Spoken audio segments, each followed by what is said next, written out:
Welcome back to part 4 of my series on Louis XIV, the Sun King. In last week's episode, we explored his rise to power, the controversies at court, and the scandals surrounding Madame de Montespan. By the late 1690s, France was facing deep challenges.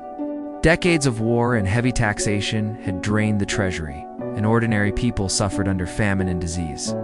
Yet Louis XIV still commanded Europe's stage. One of the greatest crises of his reign came with the question of succession in Spain. King Charles II of Spain died childless in 1700, leaving a vast empire without an heir. After years of negotiations and rival claims, Charles named Louis XIV's grandson, Philip of Anjou, as his successor. Louis accepted, announcing, "There are no more Pyrenees." But this bold move alarmed the rest of Europe. If France and Spain were united under the Bourbons, it would upset the balance of power.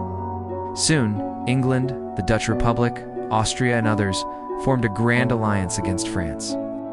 Thus began the War of the Spanish Succession in 1702. The war dragged on for over a decade. France suffered devastating defeats at Blenheim and Ramillies, and the people grew weary of endless conflict, famine, and heavy taxes.